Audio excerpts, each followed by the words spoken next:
ये जो अभी हम आपको दिखा रहे हैं, देख रहे हैं ना आप, ये हमारे हाथ में भी है, ये देखिए।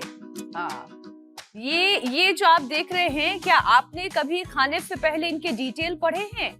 क्या बाजार में जो चिप्स, भुजिया या कोई भी स्नैक होता है, जंक फूड होता है, उसे खरीदते वक्त इसमें लगे हुए लेबल पर क्या कभी आप ध्यान देते हैं पैकेट फाड़ने से पहले इसके अंदर मौजूद कार्ब्स, कैलोरी, फैट की मात्रा कितनी है? क्या कभी आपने इसे देखा है? मीनाक्षी, ध्यान आखिर कैसे देंगे? डिटेल्स एक तो पीछे की साइड और ऊपर से इतने छोटे छोटे फॉन्ट में लिखी होती है कि किसी का ध्यान ही नहीं जाता इन पर। ध्यान नहीं जाता तो ध्यान देना सीखिए, और ध्यान देना चाहिए, क्योंकि ये देखिए, एक भुजिया के पैकेट में करीब 500 किलो की कैलोरी, 50 ग्राम कार्बोहाइड्रेट, 600 से 800 मिलीग्राम सोडियम और फैट 45 ग्राम के करीब होता है। और मीनाक्षी, सबसे ज्यादा बच्चे तो देखिए चिप्स खाते हैं, जबकि चिप्स के 100 ग्राम के पैकेट में करीब 500 कैलोरी, 55 ग्राम कार्ब्स, 500 मिलीग्राम सोडियम होता है। और ये मेरे हाथ में कोल्ड ड्रिंक है। कोल्ड ड्रिंक्स के तो बच्चे बहुत सारे दीवाने होते हैं, लेकिन इसमें जो एडेड शुगर होती है, अगर उसे आप पढ़ लेंगे तो अगली बार इसे पीने से पहले आप जरूर 10 बार सोचेंगे। आपको ये पता है कि एक 300 ml कोल्ड ड्रिंक की ये जो कोन है, इसमें लगभग 30 से 35 ग्राम यानी कि 7 से 8 चम्मच के बराबर चीनी होती है, जबकि WHO दिन में केवल 2 चम्मच चीनी खाने की सलाह देती है।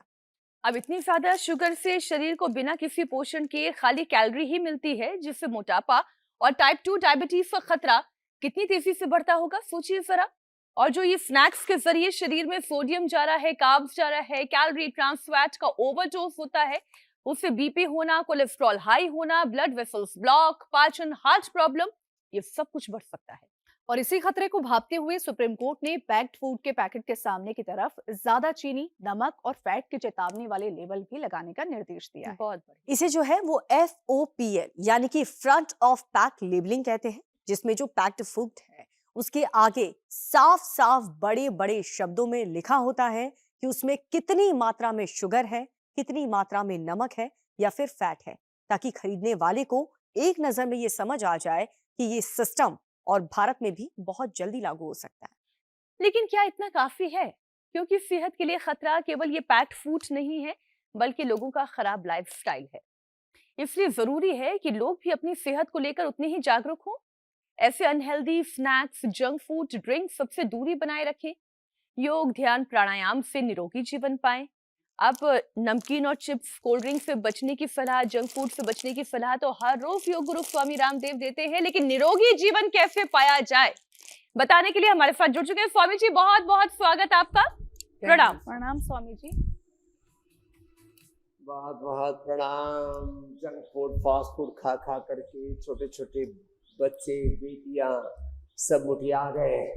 छोटे छोटे बच्चों को टाइप 1, टाइप 2, टाइप 3 डायबिटीज और डायबिटीज की कॉम्प्लिकेशंस है। छोटे छोटे बच्चों को फैटी लीवर, छोटे छोटे बच्चों को क्रिएटिनिन लेवल बढ़ रहा है, प्रोटीन लीकेज हो रहा है। छोटे छोटे बच्चों को ब्रेन ट्यूमर और ब्लड कैंसर से लेकर के बॉडी के अलग अलग पार्ट्स में कैंसर हो रहा है। ये बहुत ज्यादा चिंता की बात है। फिजिकल ग्रोथ भी प्रभावित हो रही है उनकी, और पूरा जो स्ट्रक्चर है, मानी जो इंसान की जो पूरी नस्ल है ना, बाह्य व्यक्तित्व तो उसका देह से होता है, और जो आंतरिक व्यक्तित्व उसका जो चरित्र है वो उसकी गुणकर्म स्वभाव से होता है। जैसा आहार करते हैं वैसा फिर विचार, वाणी, व्यवहार भी होता है। जैसा खाए अन्न वैसे होवे मन, जैसे पीवे पानी वैसे बोले वाणी।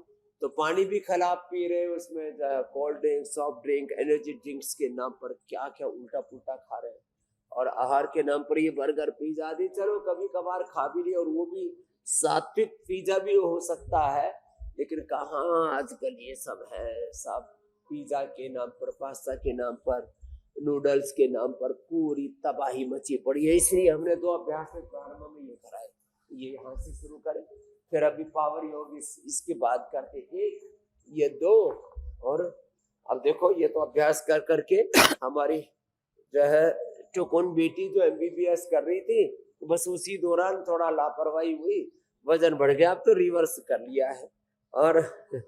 और सबसे बड़ी बात तो वेट तो चलो बहुत कम कर रहे हैं। रमेश जी ने भी अपना बीपी, अपनी अनिद्रा, अपनी ओबेसिटी ठीक की है।